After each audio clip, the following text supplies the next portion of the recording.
POC Network here at CES 2020, and I'm standing with Peter here with Peel 3D, who we actually have a 3D scanner. So we've had a lot of discussions with 3D printers, but this is a scanner that allows you to remotely pretty much scan anything. Yep, pretty much anything, any object from about 30 centimeters to 3 meters, ideal size. It can track on the objects by targets, color, or geometry, so it's very easy to use. You just orbit around the objects you want to scan, and then you can post-process that file and export it in any of the mesh formats. It's the sort of thing that's used by artists, by medicine for prosthetics and orthotics, almost anything you want, really. So you just scan whatever you need and send it straight to the 3D printer, pretty much, once you've cut it up a little bit in you got to do a little bit of editing, a little bit of cleanup, and you can send it to 3D printer, or you can actually generate entities with our software and send it to CAD/CAM programs, CNC. So it doesn't only have to go to 3D printers, but it has other destinations as well. And this is actually being actively used by a lot of different industries, including there's a show here in town, the Cirque du Soleil show called CA. They're actually using it in their theater for costumes and props. They do. They actually scan all the props and have a digital record in color of the shape of the masks, all the things they use.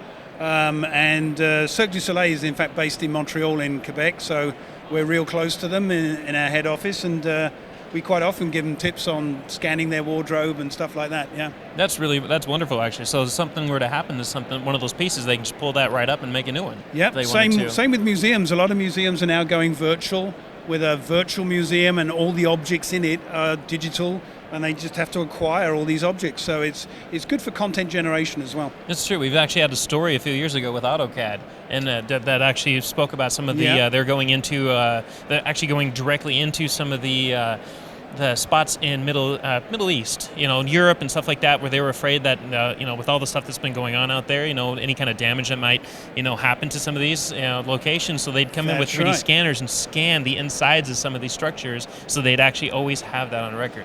Yeah, there's a bigger and bigger library of content for museum, almost anything actually. There's even complete virtual reality. You can take real objects and put them into a virtual reality world by acquiring them with the scanner. Yeah. So we can go tour the New York Natural History Museum or something right now if we wanted to, because of technology like this. Yep. Well, this is really cool.